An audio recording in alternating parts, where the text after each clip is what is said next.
Okay, well, I'm so happy to have you here.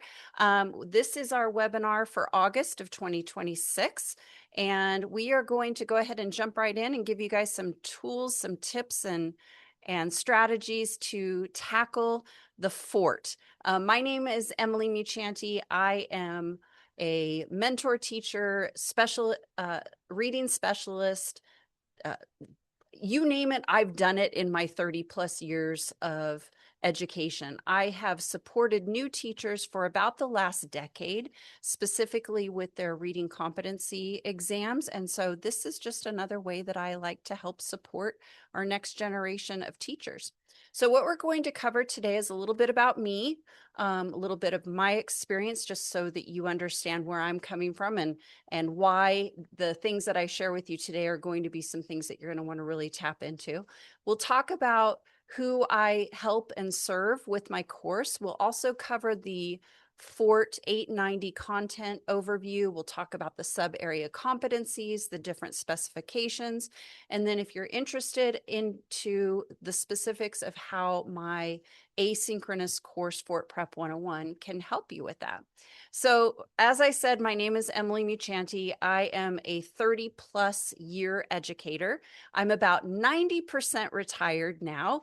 I stepped out of the classroom after 27 years and have supported teachers through various trainings, in-service, and my digital courses as well. I still consult and coach with different reading intervention teachers in school districts across the country, and actually a couple of countries outside of the States, which is pretty exciting. I spent 10 years in middle school. I spent 5 years in high school, and the remainder of that time was in elementary, and all of it was in reading intervention and English. And so I have held a lot of different positions, a lot of different roles, trained a lot of different teachers, been a BITSA and an induction mentor, and helped to support those teachers just like yourself as you're trying to clear your credentials and move into the classroom. This is not an easy job to do, and the extra hurdles that you have to jump make it a little more daunting, but I promise you can do it. We will give you some tools to help you get there. So what is the FORT? First of all, it stands for the Foundations of Reading Test, and the FORT 890 is the more recent version of the FORT, but the 190 is also still being offered in a number of different states that require the FORT.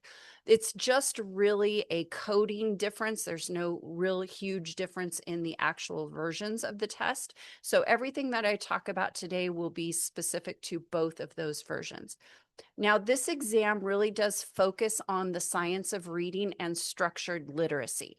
So this is a big movement into how reading develops, starting with our early kindergartners and pre-K with phonemic awareness and moving all the way into our secondary students who are really trying to deal with some academic language, vocabulary, comprehension, and those pieces. There's a lot to this exam. Now, it is designed to measure a teacher's knowledge and understanding of effective reading instruction. That is the purpose of it. We know that your universities, if you went to a quality, good university, which not all of us have the benefit of that, but sometimes our universities are not able to give us everything that we need to prepare for this exam. But the exam is another basically fail-safe way of the state to ensure that teacher candidates did learn, in fact, what they really needed to in order to build literacy in our students. So ultimately, this exam is really about whether or not you have the knowledge and the skills in the area of reading, reading development, and literacy so that you can help all of your students be successful readers. And that is always the goal. So we have a number of teachers across the states. First of all, the exam is required in 18 different states right now. So that's why you're hearing a lot of people here that are with you in the audience, they're from different states. 18 different states require the Foundations of Literacy test. Or the Foundations of Reading test, excuse me. It is required for most elementary education candidates. So if you're getting a multiple subject credential, this is a requirement in those states. For our early childhood educators, our special education teachers, in some states, they also require it for their reading specialists or literacy teachers and specialists. And for teachers who are also receiving their credential through what we call alternative certifications. They may not have gone to a traditional university, so this is sometimes required to kind of make sure that those qualifications have already been met. Now, also current teachers that are changing endorsements. So if a secondary teacher, let's say a high school teacher, wanted to move down into the elementary space, they may be required to take this exam as well. And for some states that are, or some candidates that are moving across states, this may be a requirement for reciprocity to make sure that the credential is actually applicable in both of those states. But remember that no matter what, you want to check with your specific state education office for the specifics about your circumstance. So the structure of this exam, there are 100 multiple choice questions and 2 written constructed responses. You are given 4 hours plus a quick 15-minute tutorial in order to take this exam. The passing scores are going to vary by state. Now, the highest state passing score in some of these is 240. That's most states require a 240. California has recently picked up the Foundations of Reading test, and they require a 224 because it's the first year with this exam. And you'll see a number of different states that have scores anywhere in between. Like Monica, you were saying Mississippi, I think was like a 233 or a 234, something like that. So those different requirements are specific by states. Now, something to know about how the score is broken down, because this really does impact how you prepare and how you study. 80% of your score comes from the multiple choice questions. Only 20% of your overall score comes from the written constructed responses. So you can actually pass this exam with a really strong showing in the multiple choice and a very weak written response, but you can't pass it the other way around. You can't pass it with a strong writing and a weak multiple choice. So the majority of what you're focused on, not just the content and knowing how all of that is, but it's also how to apply that in those multiple choice questions, because that is how you pass this exam.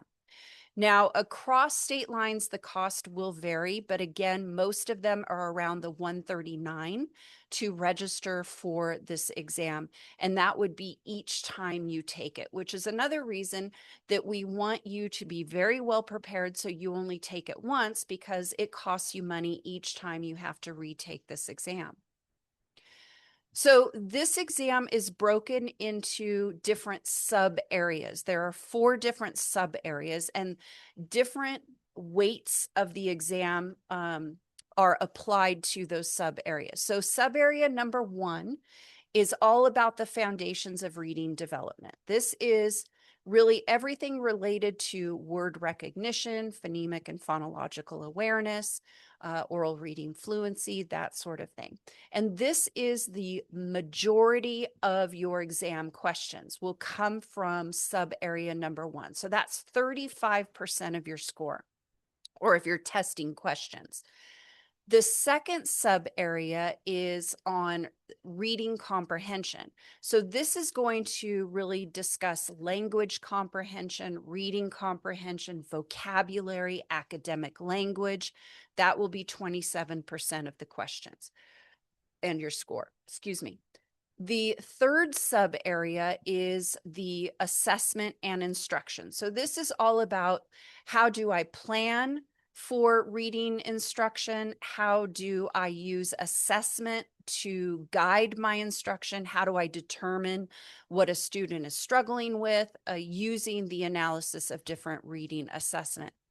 And then the remaining 20% is broken down into subarea 4, which is the written constructed responses.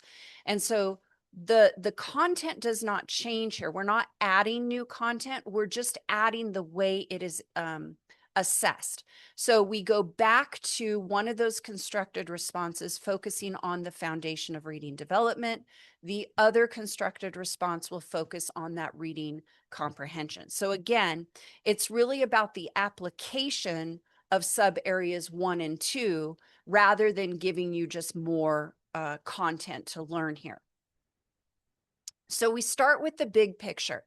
And I think this is really important. Before you jump in and you start prepping for this exam and you start taking a bunch of practice tests, you really have to have a general understanding of how reading develops. And so inside of my course, I go into great depths into a number of these different images and representations of how reading develops. But we always want to start with what we call the simple view of reading. It makes a lot more sense what a particular term might mean or an assessment score when you're giving it to a kid, or how to apply a classroom scenario when you have this broader understanding of how reading develops. So this is a very familiar and popular representation of basically reading in its simplest forms. And what we start with here is we have a multiplication formula. We have the area of of word recognition multiplied by language comprehension. And the result of these two things working well and working together is reading comprehension. So if we take this into a sub-area perspective, sub-area 1 in the fort is all about this first side. It's all about the word recognition. Students have to have the ability to manipulate sound. They have to have the understanding of the phonics patterns. They have to know how to blend and to decode. They have to be able to read the word. And then once they can read the word, they develop fluency. So they can read it with automaticity. They can read it quickly, effortlessly. That is one very important aspect of being able to read. We have to be able to look at the print and know what the print says. The next part of that is the language comprehension side of this. This is the individual's ability to understand what the language means. It may be oral language. Can you have a conversation? Do you understand what is being communicated? Do you have the knowledge of what the words actually mean and the language concepts, the syntax, those kinds of things, in order to communicate an idea? Now, when we take these two main parts, we can look at the print, we know what the print says, and then we can interpret what the print means. When all things go beautifully, the result is the kid is able to read and comprehend. Now, that doesn't always work, right? So what we first want to know about reading development is that comprehension is not an individual isolated skill. Too often it's treated as that. It is not. It is a product of a number of different reading skills working together in order to produce the ability to think through that particular text. Okay, so reading comprehension is a product. Now, sub-area 2 is going to look at both of these aspects. And then sub-area 3, which is the assessment, is all about how are we going to test each of those to know where those weaknesses are? How do we plan for that instruction? If we go deeper, we're looking at Scarborough's reading rope. This is a more specific representation of that simple view of reading. You can still see we have separated out the word recognition side of the formula with the language comprehension side of the formula. But what we've done is we've given each of those individual sub-skills a specific strand. And so what this shows us is that each of these strands, when they are woven together over time, they become increasingly strategic, increasingly automatic as kids go through school, and it becomes easier, right? It should anyway. That's the goal. The result is when all of these things are working together, they've been given the adequate practice in order to become an automatic and strategic reader, then the result is they are able to comprehend what they have read. They have all of those skills. But that doesn't happen for all of our students.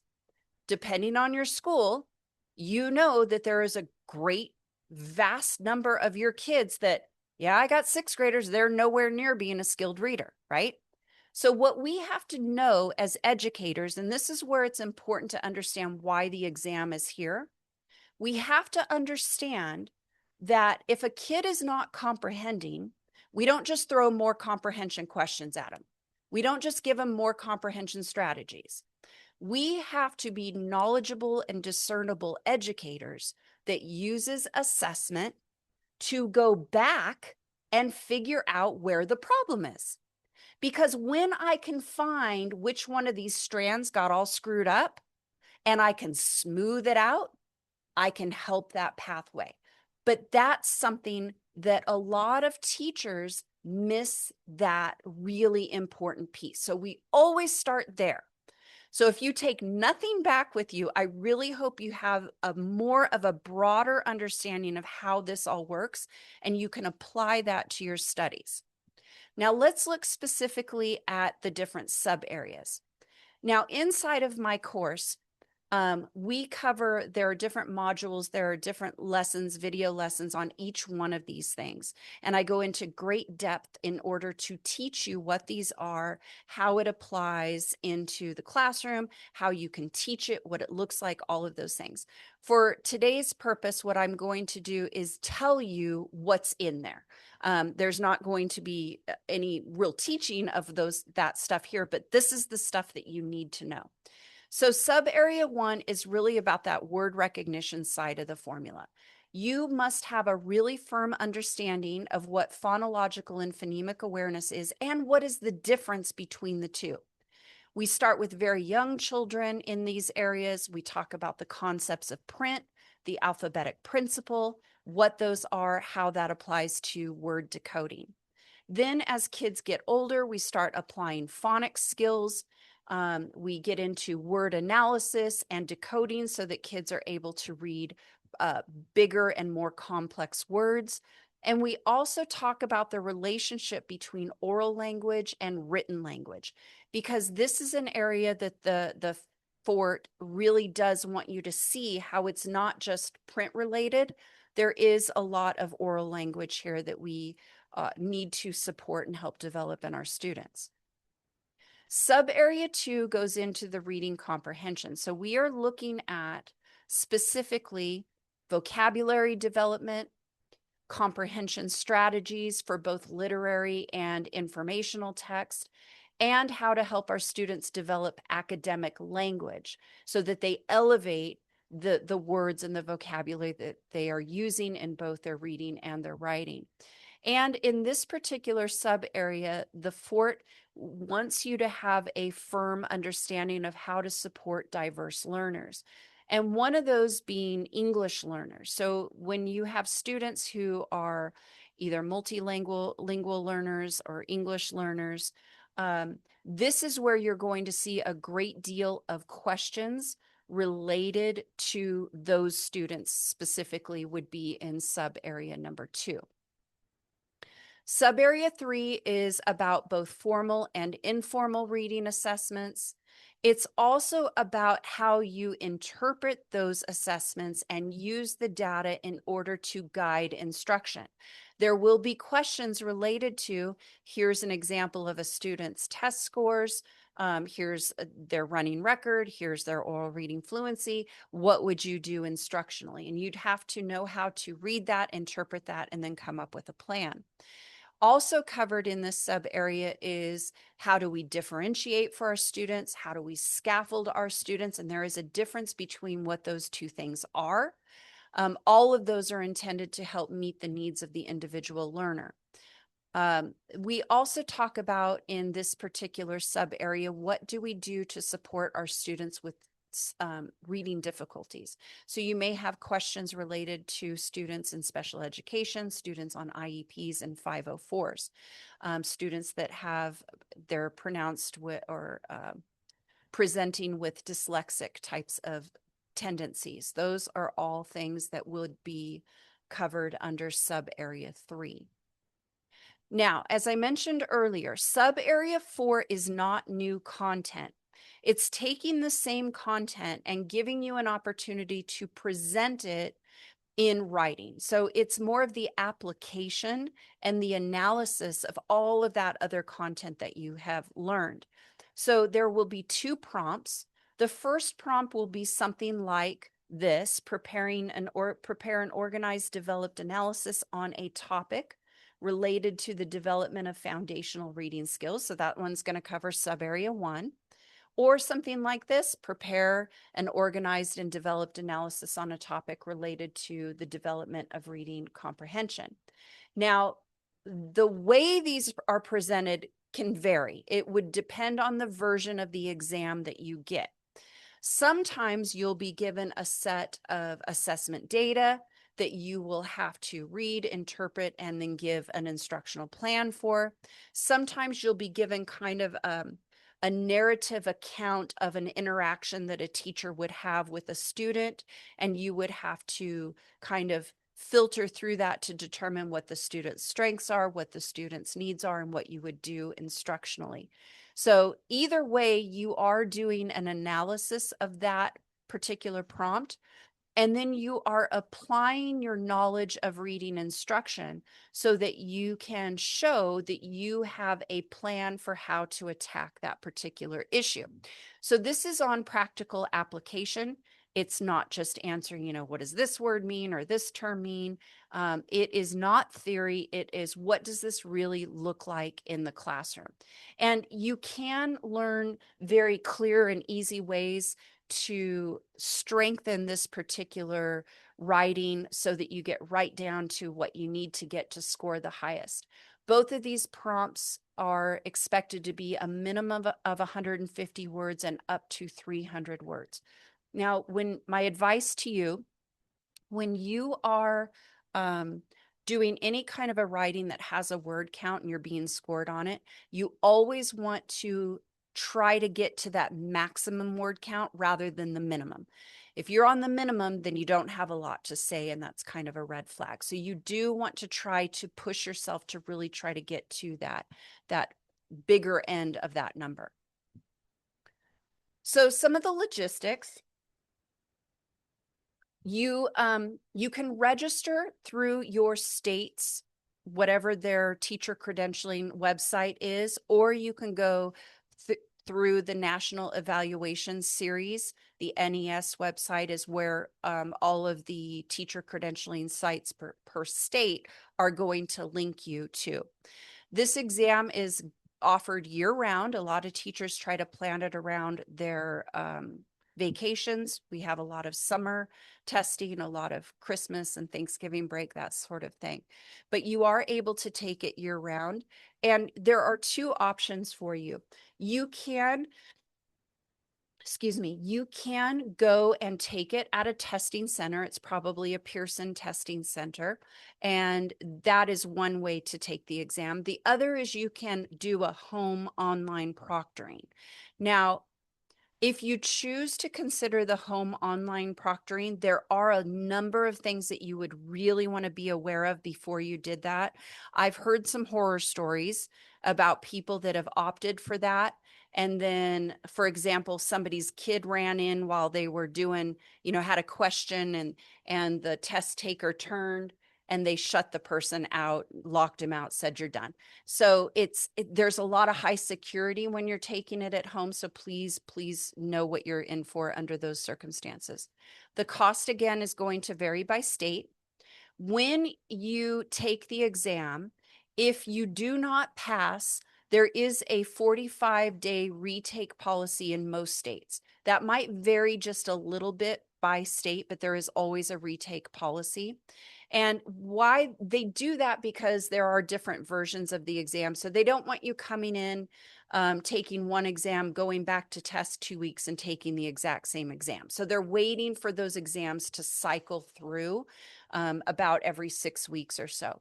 So again, if you are on any kind of a time constraint where you have to have this score by a certain date, you need to take into consideration those 45 days to pass. You know, some university programs or some school districts want you to have your scores by a certain date. Just be aware, put that into your planning phase.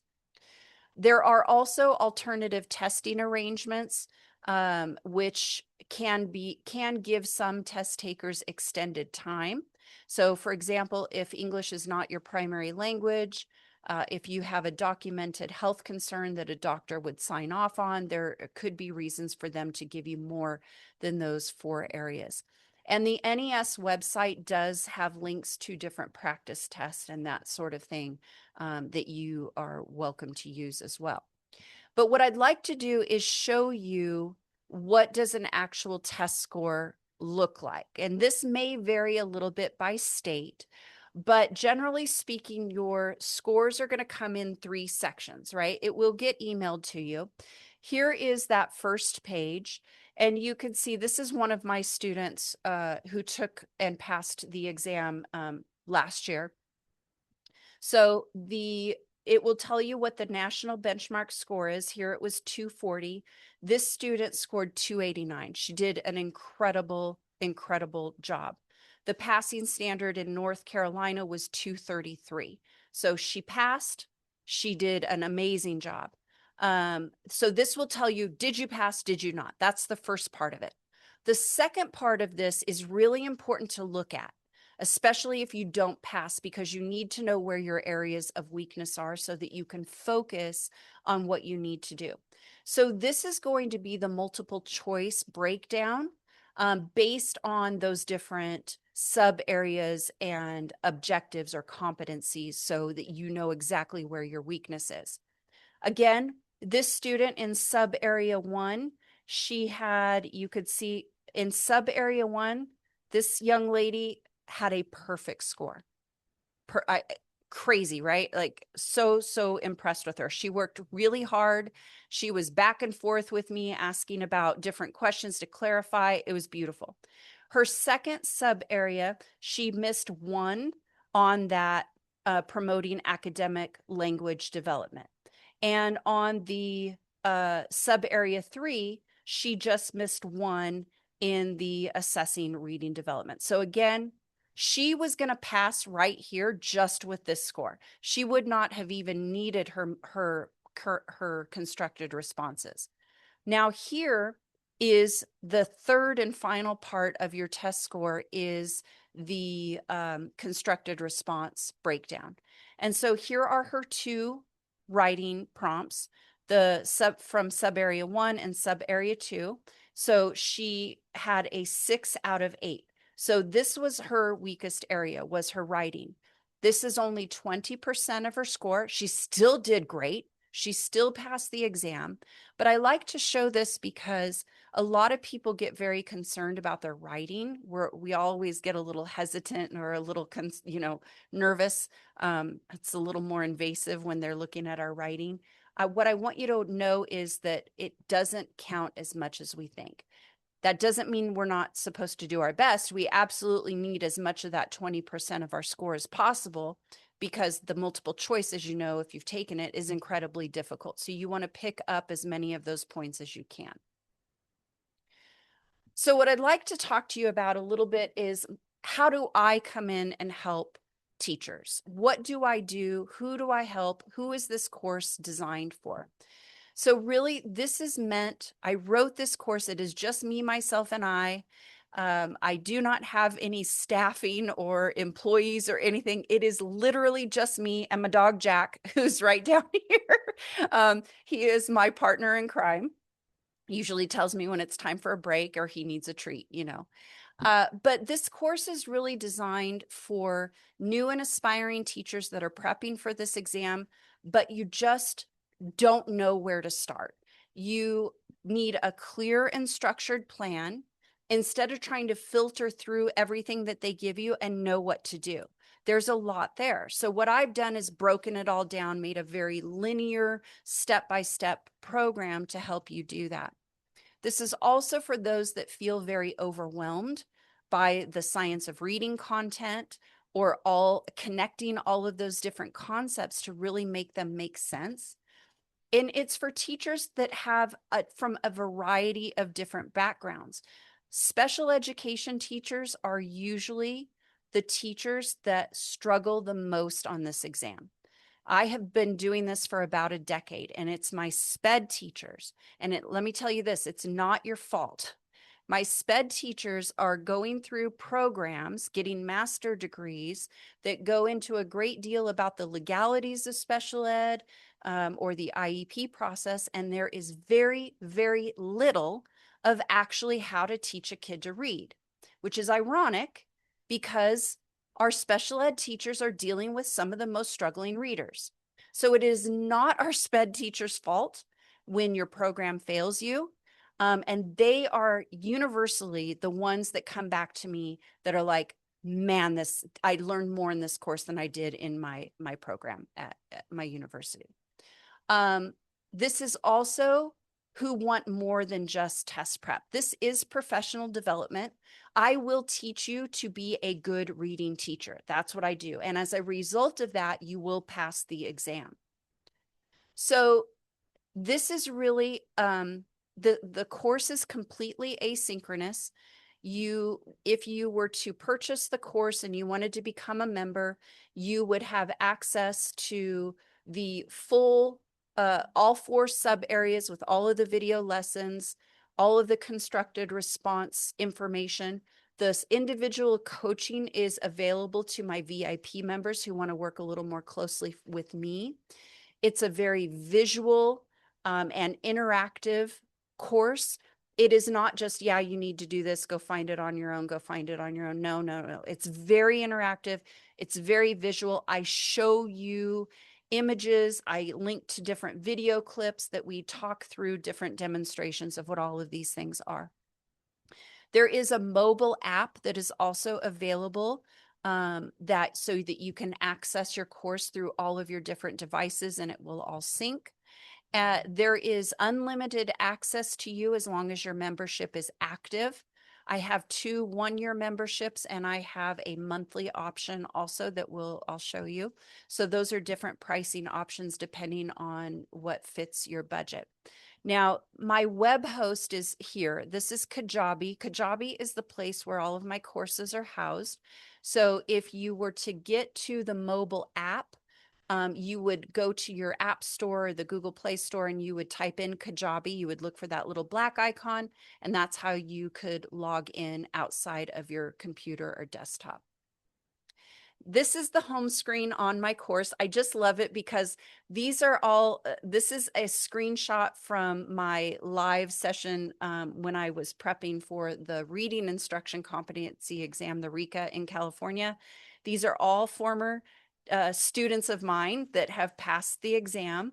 And I just love this. When we did our live workshops, I always took a screenshot of everybody and because it made me happy because they work so hard and they're all smiling and feeling, like they're learning and all of that. So I just wanted to show you that. I am going to take you into the course if you would like to see it as well. So I mentioned that this is professional development, and to just prove that to you, you can actually earn a unit of professional development credit from the University of Massachusetts, UMass Global, and it's the cheapest unit I was able to get for you, which is $60 a unit. That does not go to me, that goes to UMass. That is the cost of your transcript and the cost of your unit. So that is also available. So if you're going to prep and spend all this time, I would recommend trying to grab as many units as you can while you're new in this field, because that's how you make more money quicker, right? We want to get as many units under your name as you can, as quickly as you can. So that is also available to my VIP members.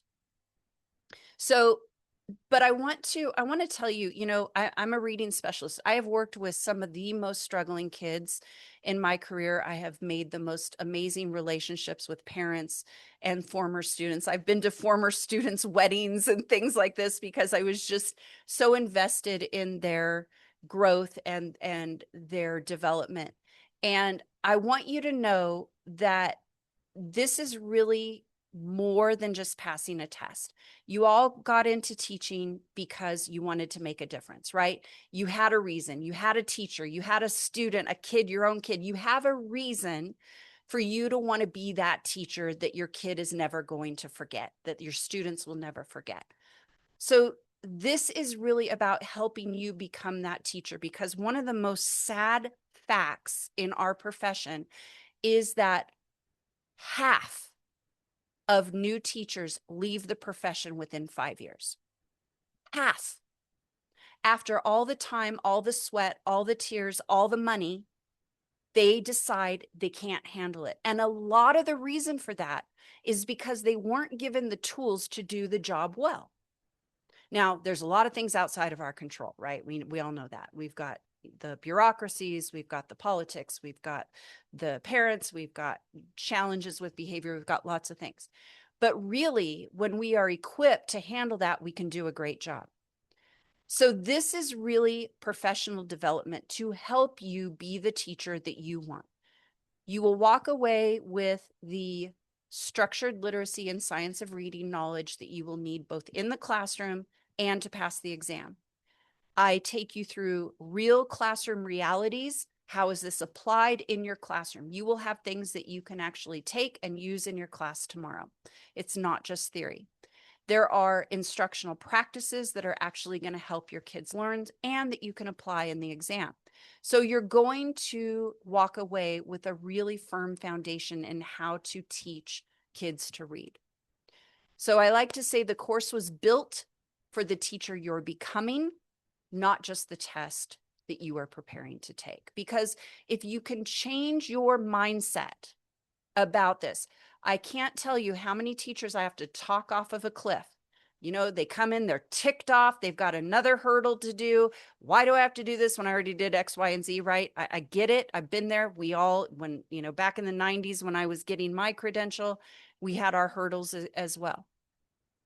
But this is going to help you to be a better teacher. And if you change your mindset and embrace it for the learning that you will take away, that can make all the difference in the world. Knock the grudge off your shoulder, the chip off your shoulder if you have one, and refocus, because the content is vital to these kids. So I mentioned that I used to support the RICA. This course, it has been sunset and the exam has been put away in California, but my website, my Google presence is still there. And so I want you to know, you don't need to believe me, but if you would like to know what others thought about my teaching and my course, this one was the RICA. The Ford is far better because I wrote the RICA about 10 years ago, and this one's got all the new bells and whistles that technology allows. But I had over 1,000 students, and over 200 have gone through and left me 5-star reviews. And you are welcome to go and Google RICA Prep 101 and just see what they said. That is, I love to see their feedback. It feels really sweet. Okay, so let's talk about the membership options. There are 3 options for this exam. 2 of them are yearly memberships. So the standard membership and the VIP package. The standard membership is going to give you all the video content, all of the printable PDFs, the guides, everything that's in the course. What it doesn't give you is stronger access to me. It's really for the person who's like, I can do this. I'm a self-paced learner. Just let me get in, go do it. I'm in and out. I'll do it. It's a one-time fee of $147. That works out to $12 a month. You have access for a year. Okay. So there's no worry about, well, if I don't pass it, what happens? Will you still have it? And a lot of people actually come back in because of the content that they're learning and they're using in their classroom as well. The VIP membership is $187. This works out to $15 a month. It's a one-time fee. This is for the person that wants that professional development piece because you want more access to me. You want to communicate with me. You want to hop on a Zoom call with me. You want me to read your writing, those kinds of things, so that I can coach you through that. That is available for that type of a learner. This one also comes with a certificate of completion once you complete the course, and you are also able to earn that additional unit of credit from UMass Global. That is only available to the VIP because those are the only ones that share their writing with me, and that's part of the requirement of the unit. The other option is somebody who only needs a short time in there. They don't need a whole lot of time, but they need a smaller price point each month rather than a bigger lump sum. So this is $47 a month. It's a minimum of a 3-month requirement. And this is basically equal to a standard membership. Once you have completed your 3 months, you can just email me to cancel at any time, and I can do that for you. Or if you actually pass the exam and you want to share your scores, I will also cancel that for you. But this is another way. So those are the 3 options that are available to you. And because I have 2 thank yous for you, as somebody who joined me live. The first thank you is a 10% off of either of these 2 yearly memberships. It does not apply to the monthly, but you can get 10% off of each of these. So it's roughly $15 off of a standard and about $19 off of the VIP. So write this down. It is Fort Newbie 824. That's today's date, Fort Newbie 824. And that will give you that 10% discount for one of those if you decide to go with me. Now, the second thank you that I have for those of you is the newly created starter kit. And I fully say this is where AI has been a godsend to me because I can put these beautiful things together and tell it what I want it to do, and it packages it in a beautiful way. So this is a 9-page. I just screenshot a couple of the pages so you could see. And when we close, when I turn off the recording, I'm going to drop it in for those of you that are live here. But this starter kit is going to cover everything that we covered here tonight. So all of that structure. So if you're like, what did she say? How much percentage is this sub-competency? I've got it for you. It's all there. But what it's also going to do is give you a couple of things where you can reflect on yourself as a learner. One of them is doing a self-assessment to see, do you have this concept down? Do you not have this concept down? So that you can kind of start to go, okay, that's where I need to focus. So there's a lot of those types of tools in there for you also. And again, I will happily give that to those of you that join me live. I appreciate you being here and giving me your time. So the next steps, first of all, those of you here with me, as I mentioned earlier, when the recording stops, I'm going to take you inside of the course and actually show you what it looks like, answer any of your questions that may be related to your specific situation. And if you decide, you can actually join the course. You can enroll today. Oh, one thing I forgot to mention before I forget, the coupon code expires Thursday. So if you decide to do it, I would recommend trying to make that decision before Thursday so you can take advantage of that discount.